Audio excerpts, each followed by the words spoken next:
that's nice to have, but the problem with that is when you like reach those highs, you want to get there. Like I blew off of that type of content. People will know me for that type of content, so I'm stuck to do that kind of content, which is why I want to change. It's kind of like iffy. Like I kind of wish I blew up later than now.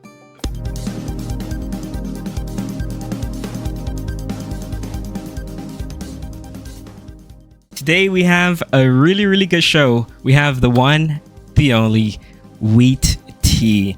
Go on and tell everybody who you are and where you come from.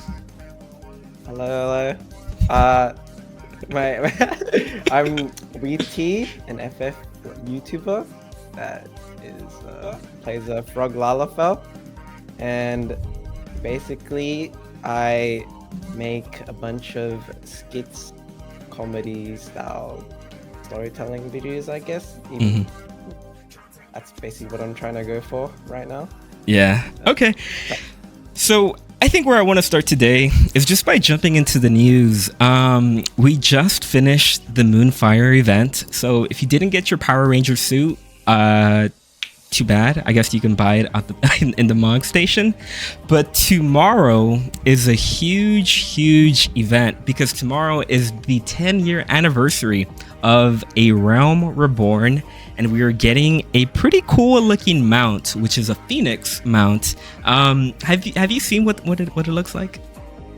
Well, I haven't actually. No, it's okay. So the cool thing about this mount is that you actually become the Phoenix. Like your character, your Warrior of Light, is nowhere to be seen, and you just become the Phoenix, which I thought was pretty awesome. Oh, yeah. God.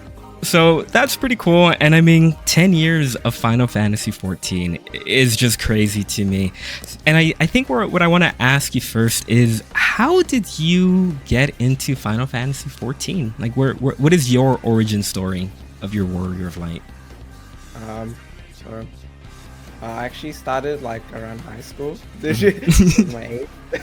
So it was like break. Basically, we were like 2 weeks off, I think. And we needed something to do, and a friend who had already played it, like coerced like a whole friend group into playing that game. And then we basically. How long ago was this? No, I'm not sure. Was it? Maybe it was 20. It was like Shadowbringers. Okay. It was like the end of Shadowbringers. Yeah. Okay, that's cool. Yeah, like. For me, for those who don't know, I actually started playing this during the lockdowns. I was kind of in the same boat where I was just looking for a game that I can sink so many hours into because, you know, everyone was just at home. And I came across this little funny looking MMO called Final Fantasy 14, which had cat girls. And you know me, you know, I see a cat girl and I have to play it. And that's pretty much where I started. And, you know, look at me now, a year later, and doing this rinky-dink podcast with other creators.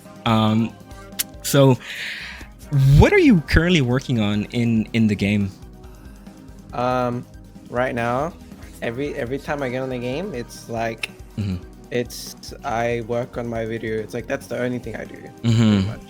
So yeah, a bunch of like G posing, get screenshots, and creating like animations and stuff like that. It's like it's really different to normal FF. It's a lot of stuff to talk about. So yeah. And I don't play the game. you just make videos. You know, I gotta be honest. Like I'm kind of on the same boat right now where. You like, don't get me wrong, like I love this game, but I was playing this game every single day for like 3-4 hours for an entire year, you know, like basically from A Realm Reborn until I hit like the end of Endwalker. I just played it every single day, and after a while, like, you know, there's always things to do, but sometimes I just want to sit in Limsa and AFK my life away. Yeah. So, you know, 7.0 is pretty much the thing that is that everyone's talking about that's right around the corner. And my question to you is, what are your expectations for 7.0? I have like no expectations really. So the female roster. Let's see what happens. The new video. Yeah. That's what I'm saying. Yeah, I was shocked that we didn't get that in FanFest because I really thought that's what we were gonna get, Ephemeral. Yeah, what? It's crazy. But yeah, not expecting too much. I haven't even really finished the MSQ yet. Damn, that's pretty based. So I gotta ask, why Lalafell? What is it about Lalafell that I don't understand? Because don't get me wrong, I don't hate Lalafell. It's not something that like I hate or anything. I don't find myself ever fantaing into Lala. So if you were to convince, you know, like the biggest Lalafell hater as to why they should convert to Lalafell, what would you say? Good. I'm good at convincing, but the reason I switched was it was easier to talk to people because I am not like that social where I can like start talking to like a person as like a cat boy, for example, and like become friends. It's way easier to do that as a Lala. So if you want to socialize, if you want to socialize as like maybe a shy person, it's easier. And also this is so cute. Yeah, no, I get that. Do you roleplay often? I used to at the start of switch to a Lalafell. I roleplay as a frog. That's all I did pretty much. For example, you can see in the game. I'm gonna do this. Like I've shown in like a video or two. Yeah. Just do that and save with it. Yeah. That was my thing. And a lot of people found it cute for some reason. I was like, it's a cute frog. Yeah, because I was gonna ask. So I've never actually, you know, dived into the whole RP scene in this game, but I know it's huge. You know, I know there's a lot of people out there, and I was just wondering, like, what are people missing? Like, people who don't RP, what are they missing from this game by not RPing? I'm not sure actually. I think so I remember in like Japan, so like the Japanese servers, there's like a bunch of basically venues, houses where like people put a ton of work into I guess the role play. So for example, we had like a Lala made cafe. Where people could like sign up to Bard, be maids, and like how do I say it? Just be a Lala maid, and then you could like there was options to like ask for like sketches, like there was like Polaroids and stuff. I know there was a video of mine which showed like all of that. Yeah. So that was like pretty neat.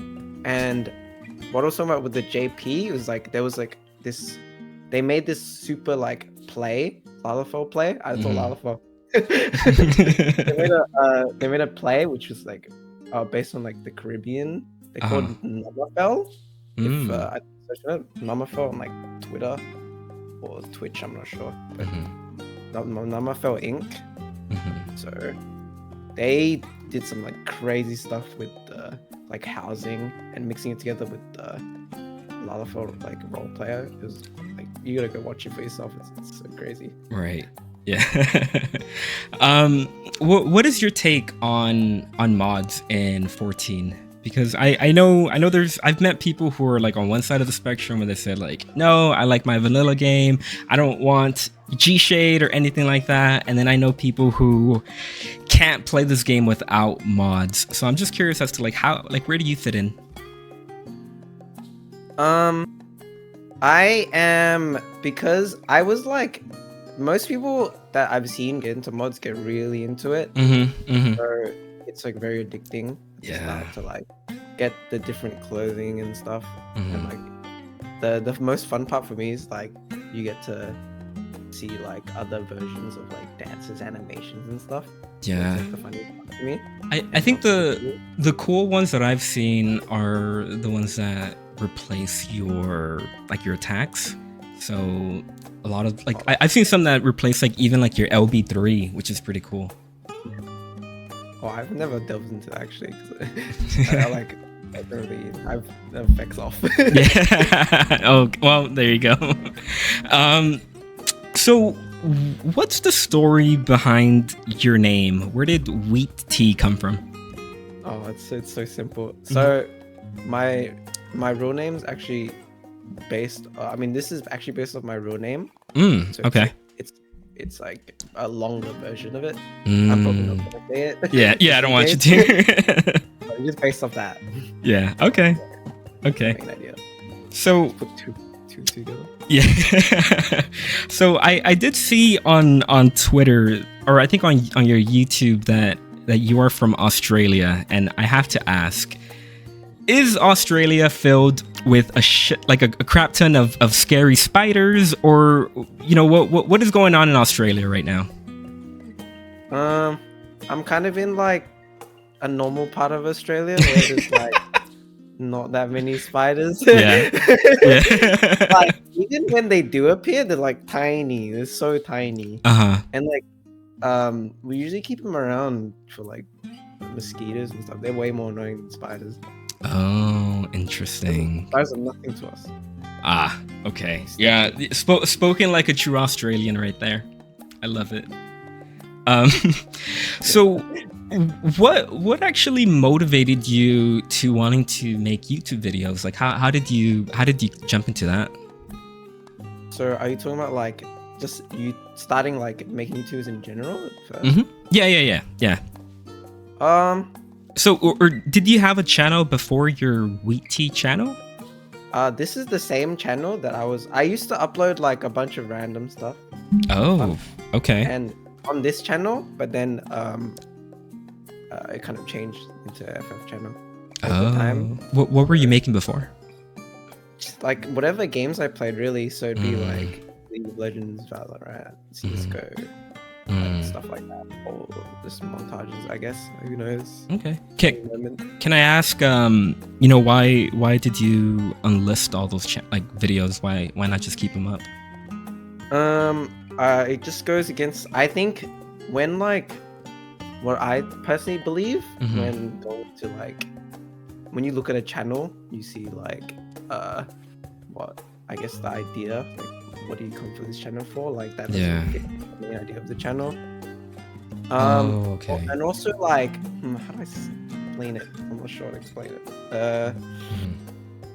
It's hard. Yeah, because it kind of sounds like you sort of just started over with Final Fantasy content, and I'm just wondering, like, what was your mindset going into that? Going into FF? Yeah.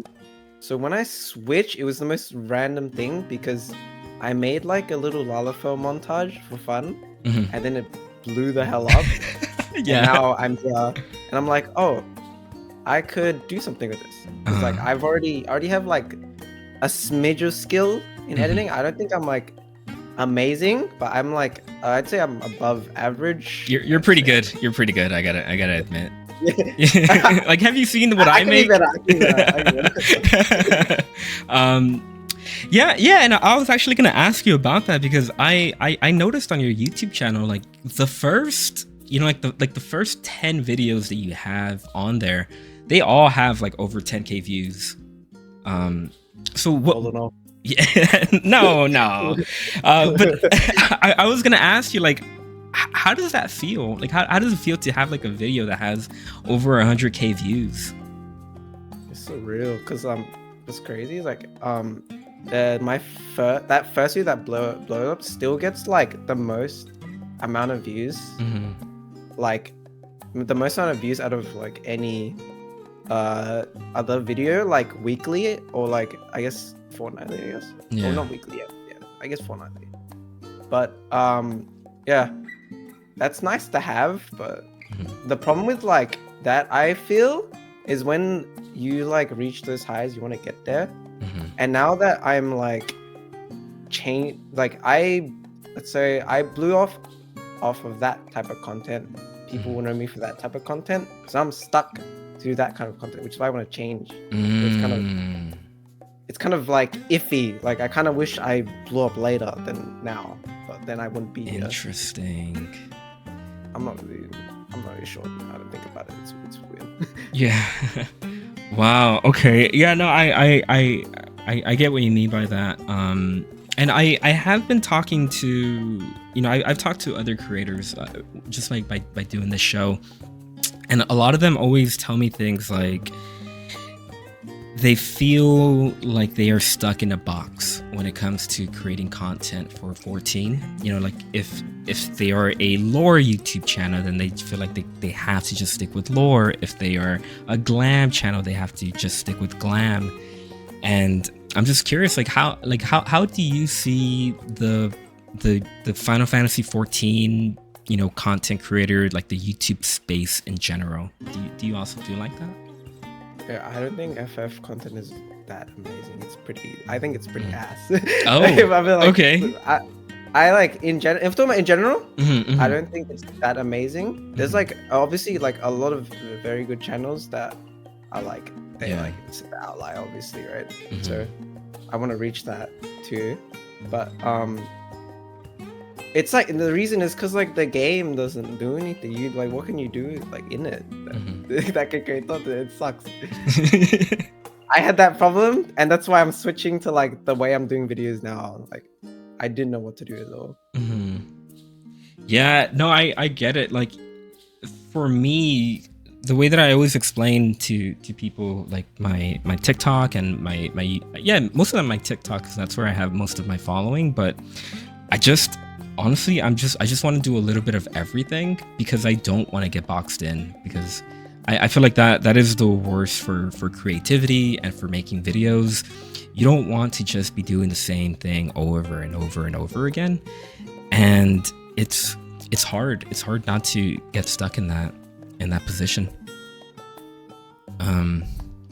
So is there a video that you made that you were like shocked that it actually blew up?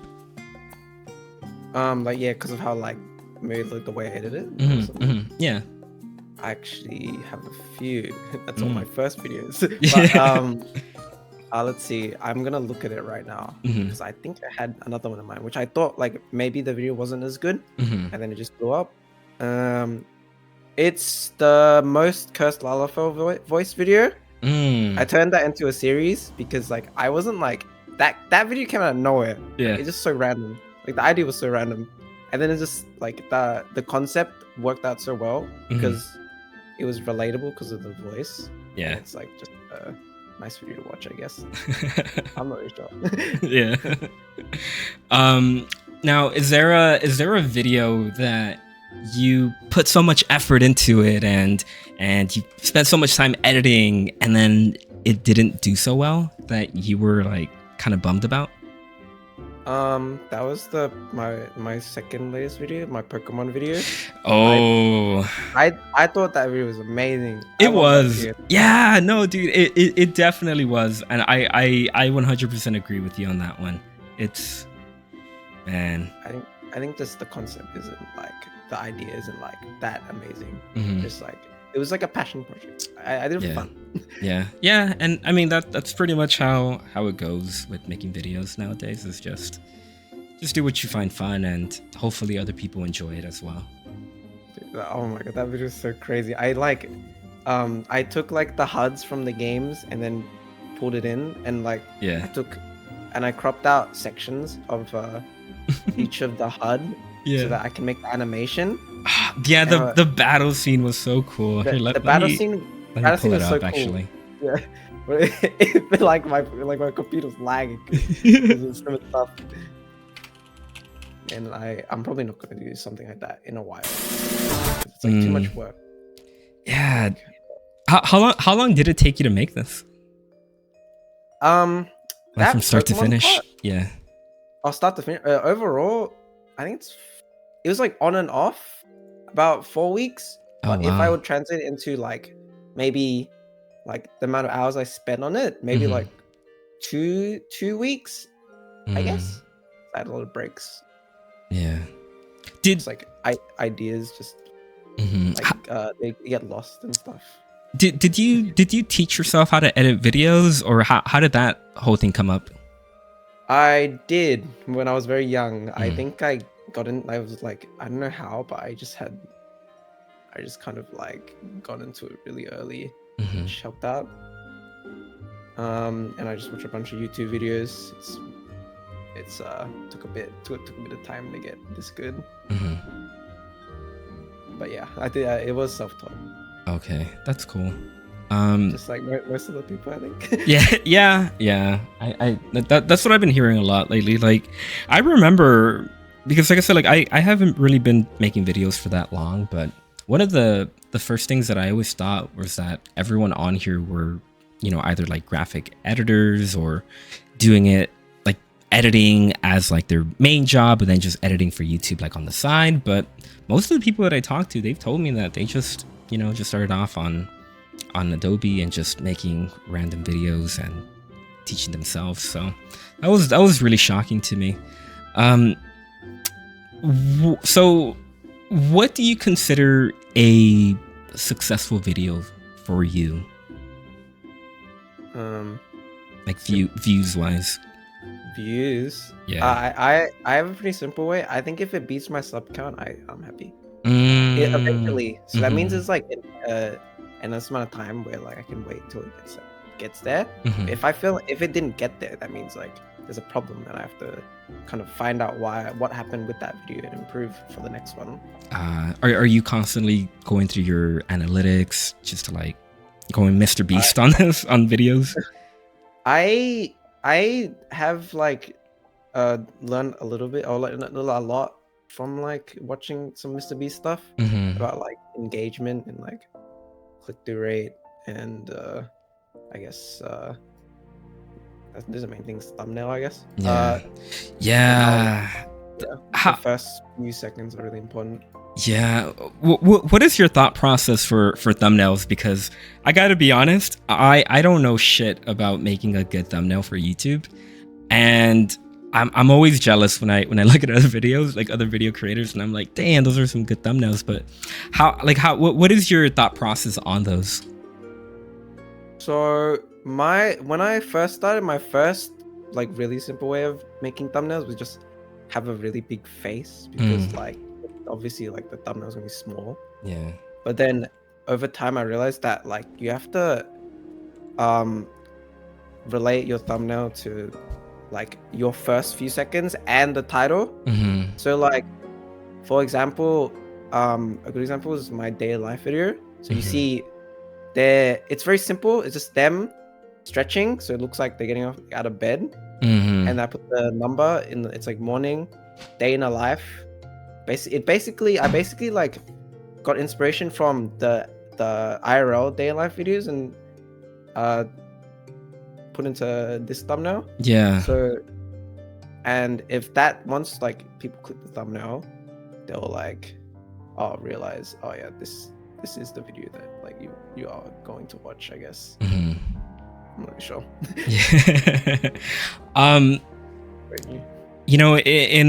In about 2 weeks, your first video on your channel, the Lalafell emote experience, is gonna hit 1 year. So I'm just curious as to what have you learned about making videos on YouTube in this past year. I've learned so much actually. Like it's like once you get into it, it's just so addicting, and you just start like that's all you think about from like then on. So you basically force yourself to like learn all that stuff. So recently, I mean, before it was like I was like slowly getting back into editing, because I did take a break before I made that video. Of course. Yeah. But then over time, I got better at like FF stuff, like G posing and like knowing the small tricks with the animation and I guess like tweaking the thumbnails a bit. What do you use to edit? Like what program? I use a combination of Premiere Pro and After Effects. Oh, okay. So when I need to, mostly I use Premiere Pro because I can pretty much do everything. It's pretty annoying to switch to After Effects over time. but when I need like a full animation, Mhm. like multiple frames, I would switch to After Effects for Mm. certain things. And yeah, I pretty much made like for the Pokemon video, that Mhm. whole Pokemon section was all After Effects. So Oh shit. it's like stuff like that. It's like it'll work better on After Effects than Premiere. Mhm. And then I'll mix that with like some Photoshop stuff. And that's the three I use. Yeah. Okay. I I came across a Twitch channel, which I'm assuming it's yours, but I was just wondering, do you have any plans on going into streaming? Is that something that you want to do, or have you tried it in the past? I was thinking about it. I have tried it for like when I was like very unknown. Yeah. But it's hard, dude. I don't think I'm streaming anytime soon. Mhm. I'm like too focused on this. Like maybe maybe in the far future, who knows? Yeah. But right now, I'm definitely not gonna stream. Mhm. Have you done it once at least? Yes, I've done it like to my friends for fun. Oh, okay. Yeah, no, I was just gonna ask, like, what did you like? What do you remember from that experience from streaming? It's like you get like this unnecessary pressure to like just talk and stuff. Yeah, I don't to like be energetic and to be like on is how I've always explained it. Mm. Hmm. It's tough, man.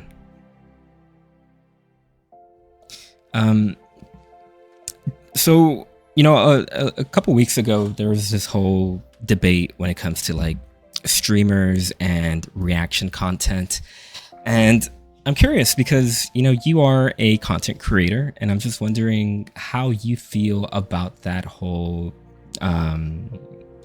argument. Like, would it bother you if a big streamer reacted to your content, or is that something that you would love to see?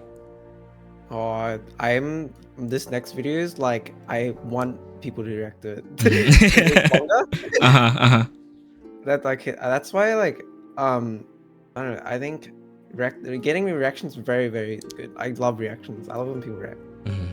Favorite thing. Yeah. So like I kind of wish like someday I'll hopefully I'll get it. Yeah. Like a streamer that like reacts to the video. Mhm. Yeah, Really, like I sometimes feel that way, and I feel like for a lot of small creators, you kind of have to like make a video that can be reactable, if that makes sense, because otherwise it's really hard to get eyes on your content. I think the only other way I could see like if I wanted to get a reaction is like include them like the reactors like for example like getting like Xeno or has been called like Arthas or someone Sarah. Yeah. Didn't get one of them in the video. I was like, it's me. Yeah, that makes sense. So what creators or what other YouTube channels did you get inspiration from for your own videos? There's like I guess there's a few. So when I first started, before even like doing any of this, it was like I watched a lot of Vanos, and then over time, I guess like my big inspirations right now, like I'd say Ludwig, and right now Suffer Him is like big inspiration. Yeah, really big inspiration. He's helped me, like I've talked to him for a lot. He's helped me a lot. Wait, you talked to him? How? Oh, I just reached out. Oh, and he replied? Yeah, he's very nice. Oh, that's cool. Nice. Yeah. Maybe we'll come in this podcast. Yeah, well, I gotta try now. So yeah, like so just out of curiosity, what do you consider like the golden age of YouTube for you? Because like for me, my golden age of YouTube, it was basically like when I was in high school. Because so like I grew up with like Smosh, I grew up with like Equals3. So to me, that's always been like the golden age of YouTube. And I'm curious as to what do you consider your golden age of YouTube? I'm actually not sure. I don't know. Yeah, I that age back then was very like, cause like I think I watched, yeah, that era with like Smosh, Higa, Oh yeah. like I'm not sure, but Mhm. like that content holds up like really well. So Yeah. Who did you grow up watching? uh, the two I mentioned, Mhm. so those two, I pretty much watched a lot of stuff, but Vanos mainly when I was a baby. Yeah. uh, who else? I guess those are three off the top of my head. Mm. Okay, that's cool. What are your future plans for the channel? I know you said that you're sort of pivoting into different stuff. Where is that pivoting going to? So this next video I did post like a little thing on Twitter. Mm-hmm. It's gonna be a bit more like it's a bit longer. My videos are gonna be way longer. Mm-hmm. It's gonna take maybe like a month. I'm gonna upload like every like month, I guess. Okay. Month or two. Yeah. Depends how long I take. The videos will be longer, and there'll be a story kind of going forward. I've kind of like written a little bit ahead Oh. of what I want to start with the story. Mm-hmm. And like because like I've never actually delved into like storytelling and stuff, but I really like watching people tell Yeah. stories. Mm-hmm. But I'm working on it. Yeah. Like when you think about your channel, like how long do you plan on making like content and videos? Like what is like your, I guess, like your 5-year plan, or like how do you see the future of your channel? I'm hoping that I can be, I'm sure. I guess if we're talking like subs, hopefully like at 10K in 5 years. Hopefully. Yeah. But I just want to be able to look back. So like in 5 years, I want to say that each video I made is like really good. Because I am honestly disappointed in some of my videos because I posted Oh. them without like double checking or like seeing if it's like actually really good. Because like I just rushed them because like I used to have a weekly thing where I'd want to post like a 1-minute video Yeah. for some reason, but it's kind of changed now where I just want to make one good video at a time. Yeah, I can understand that. Yeah. It's funny because I went to Social Blade and it says that your projection for 10K subs is in 10 months. So I'm sure you'll get there. Yeah. Wait, what? Yeah. I didn't expect that. Right. I swear there's something different. Yeah. So, I guess I'm just I'm really thankful for you coming on, the show to talk to me. I did want to give a chance for the chat to ask any questions. So if anyone is in the chat who wants to ask VT or myself a question, feel free. But if not, we are slowly coming to the end of the show. It's funny because when I was interviewing Sarah, like right at the end of the show, like after we finished, she was like, "Oh, you should have, like, we could have taken like questions from the chat or something." And in my mind, I was like, I never really had people watching my stream, so that never even came to mind. Yeah, who knows? Yeah. Maybe ask one in the chat. Yeah. When do you think your next video is gonna be done? Like when do you plan on uploading that? Oh, it's rough. It's it's varying between maybe 1 to 3 weeks. Mm-hmm. Hopefully in the next week, because I am like on the last bit and I extended it by a extra minute because the song that I use at the end is like an extra minute. I Yeah. was planning for 7 minutes, but now it's 8 minutes. Yeah.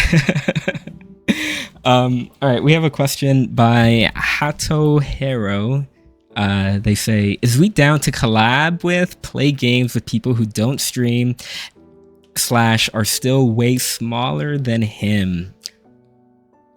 What do you think, Wheat? Like, what is your, like, how like, do you often collab with people? I know you collab with Sarah. I'm not sure actually. Like, I'm pretty like I mean, like, we're collabing right now. Yeah, kinda. Yeah, that's true. But you reached out to me. Yeah. How would I say it? I guess I'm like not that. I wouldn't sure. I wouldn't know how to collab. Yeah. That's. I know exactly how you feel. like with what I want to do, there's like very small opportunity to collab. Yeah. It's like usually it's them reaching out to me rather than me reach out to them. So, and I'm not sure. What are there any games that are coming up like in the future that you are excited to play?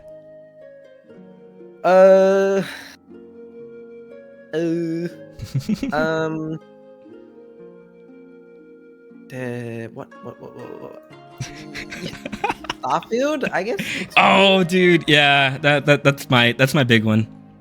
Starfield is my big one. I think the new Cyberpunk DLC is interesting. Oh yeah, the Cyberpunk DLC, I forgot. Yeah, I'm just, like I played the base game of Cyberpunk and I was a little disappointed, but I feel like this is their second chance at making Cyberpunk something really, really good and something really big. So that's what I'm most excited for. Yeah, and like the company with Witcher, what happened with Witcher 3. Yeah, it's looking good. Yeah. Hopefully. Yeah. But all right. Well, I mean, I think this is our show. Thank you for the people in chat for being here. Thank you for Wheaty for being here. Go on and tell the people where they can find you and if there's anything that's coming up in the future that they should know about. So I have obviously my YouTube. Right now, what I have plans with Twitter is just I'm probably gonna do weekly updates of where I'm at on my video. So you follow my Twitter. We'll see what happens. Yeah. And I do have a TikTok. I'm planning to kind of like upload bits of my videos, but right now, I'm not really too focused on that. So those are the three. It's all like in the about section of my channel. Yeah. All right. Well, again, thank you for coming on the show. This was really, really fun. I really appreciate you, coming on and spending an hour with me. And yeah, we will. Thank you to the chat for being here, and I will see you all on the next one. Thank you. Bye, everybody.